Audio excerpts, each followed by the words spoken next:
ভাই আমি ভেতর থেকে কথাগুলো বলি, মামুন সাহেবের কান্নাটা কালকে আমার হৃদয়ে ছুঁয়েছে। আসলে দরদটা কি, আমাদের করণীয় ছিল কি, আমরা করছিটা কি? মাওলানা মওদুদী কি করেছেন, কোন আকীদা লালন করেছেন, এটা আপনারা আলোচনা করছেন। এর চাইতে বড় বড় ইস্যু কি বাংলাদেশে নাই? কওমি অঙ্গনের ওলামা ইকরাম নিয়ে এই যে তুচ্ছ তাচ্ছিল্য করে বিভাজন বাড়ছে না কমছে?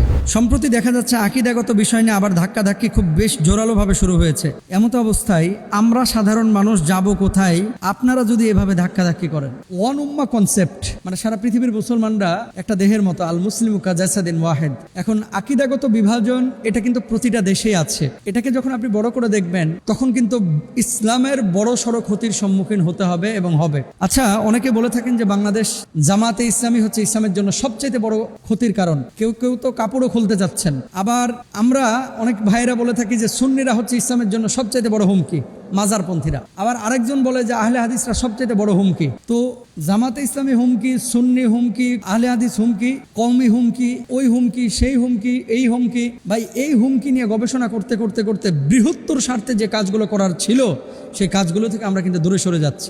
দলান্ধ বা দলকানা হওয়া এটা মোটেও উচিত না, কিন্তু ওয়ান উম্মাহ কনসেপ্টে একত্রিত হওয়া, একত্রিত থাকা এটা হচ্ছে আপনার জন্য ফরজ। ওয়াতাসিমু বিহাবলিল্লাহি জামিআন ওয়া লা তাফাররাকু। আল্লাহর রজ্জুকে আঁকড়ে ধরার কথা বলা হয়েছে। এখন জোরে আমিন আস্তে আমিন নিয়ে খুব মারামারি হয়েছে বাংলাদেশে। হাত কোথায় বাঁধবো এগুলো নিয়ে খুব মারামারি হয়েছে। এইদিকে আপনি গালমন্দ করতেছেন আর ওই দিকে গিয়ে আপনি আবার ইরানকে ভালোবাসতেছেন। অনেকে আবার ইরানকে মৌখিকভাবে ভালোবাসলেও অন্তর থেকে ধ্বংস কামনা করেন। এই বাংলার জমিনে এমন মুসলমানও আছে।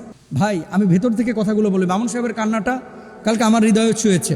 আসলে দরদটা কি, আমাদের করণীয় ছিল কি, আমরা করছিটা কি? মাওলানা মওদুদী কি করেছেন, কোন আকীদা লালন করেছেন, এটা আপনারা আলোচনা করছেন, ঠিক আছে। এর চাইতে বড় বড় ইস্যু কি বাংলাদেশে নাই? এটা নিয়ে কি আলোচনা করতে পারি না? কওমি অঙ্গনের ওলামা ইকরাম নিয়ে অনেকে তুচ্ছ তাচ্ছিল্য করেন, চরমনাইকে নিয়ে অনেকে তুচ্ছ তাচ্ছিল্য করেন। ও ভাই এই যে তুচ্ছ তাচ্ছিল্য করে বিভাজন বাড়ছে না কমছে? হ্যাঁ, একটা দলের আকীদাগত প্রবলেম থাকতে পারে, আপনি তার সাথে বসেন, বহাস করে বাংলাদেশে কোনো একটা বিষয় সমাধান হয়েছে বলেন, হয় নাই? ইলমি মুজাকারার মাধ্যমে আপনারা বসে এটা সুরাহা করতে পারেন। যারা বিজ্ঞ প্রাজ্ঞ আলেম ওলামা আছেন, সোশ্যাল মাধ্যমে এগুলো নিয়ে এসা, হ্যাঁ আমি নাকে খত দিব, আমি জুতার মালা গলায় নিয়ে ঘুরবো, বা এই বিশাল বিশাল আপনি হুমকি ধামকি দিচ্ছেন, এত বড় বড় কথা বলতেছেন। আপনি বলেন তো যে মানে আওয়ামদের সামনে কি মেসেজটা যাচ্ছে? এটা আলেমদের ইলমি আলোচনা আলেমদের মধ্যে থাকতো।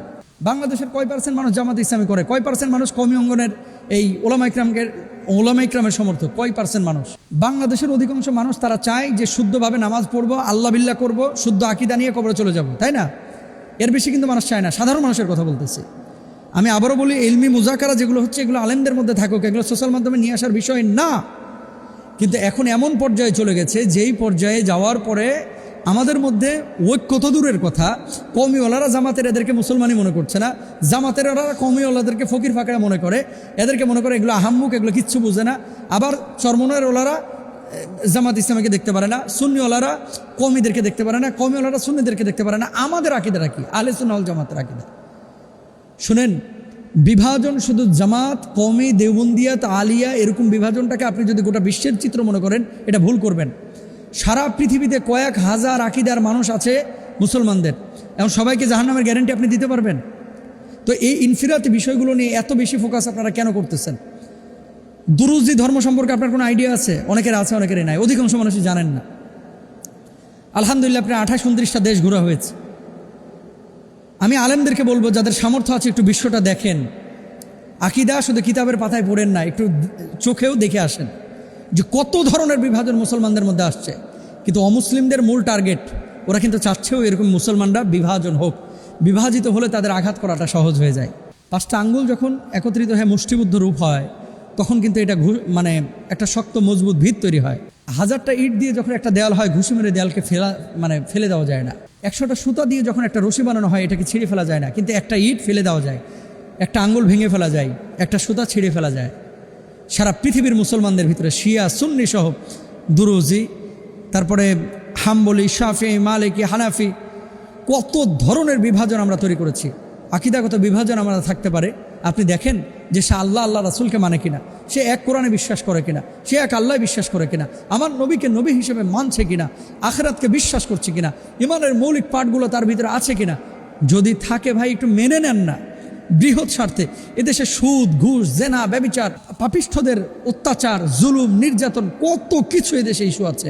এগুলোর দিকে না যায় খালি কোন কিতাবের মধ্যে ইবনে কাসির কি বলেছেন, মওদুদি কি বলেছেন, হুসাইন আহমদ মাদানী রহিমাল্লাহ কি বলেছেন, এগুলো নিয়ে আমরা মারামারি কাটাকাটি করতে গিয়ে আসলে মূল জায়গা থেকে আমরা দূরে সরে যাচ্ছি। দেখেন, ওয়ান উম্মাহ কনসেপ্ট এটা ধারণ করেন। সবাই আমাদের ভাই, কওমি উলামা ইকরাম, আহলে সুন্নাহ ওয়াল জামা, সুন্নি, মাজারপন্থী, যারা আল্লাহ আল্লাহ নবীকে বিশ্বাস করেছে সবাই আমাদের ভাই। হ্যাঁ, আকিদাগত বিভাজন থাকলে এলমি মুজাকারা তার সাথে হতে পারে। রেশারেশি করে আপনি নিজেকে খুব জাহির করছেন, আপনি বিশাল বড় ইলমের জাহাজ, আপনার চাইতে বড় বড় ইলমের জাহাজ বিভিন্ন জায়গায় আনাচে কানাচে চিপাচাপাই পড়ে আছে। আমাদের মূল সমস্যা কি জানেন? অল্প কিছু জানলে আমরা মনে করি বিশাল কিছু আমি হয়ে গেছি। আপনি যে বহাস করতে যাচ্ছেন, এই বহাস করে বাংলাদেশে একটা বিষয় দেখেন যে সমাধান হয়েছে, হয় নাই? তাহলে আলেমদের বিষয় আলেমদের মধ্যে রাখা উচিত। এখন সোশ্যাল মাধ্যমের যুগ, আপনি একটু হাসি মারছেন, আপনি একটা বিষয় থ্রো করতেছেন, এটা কোথায় যাচ্ছে, পাবলিকের সেন্টিমেন্টে এটা কি ইফেক্ট করতেছে, এটা আপনাদের বুঝতে হবে ভাই।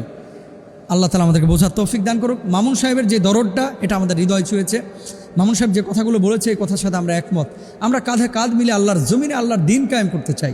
আমরা সারা পৃথিবীর মানুষকে নামাজি বানাতে চাই। আমরা এক কালেমার ছায়াতলে সমস্ত মানুষকে নিয়ে আসতে চাই। এই উম্মাহের দরদ যদি আপনার ভিতরে না থাকে, তাহলে কিভাবে উম্মার ফিকির আপনি করবেন, কিভাবে উম্মার কাজ আপনি করবেন বলেন? আল্লাহ তাআলা আমাদেরকে রহম করুন।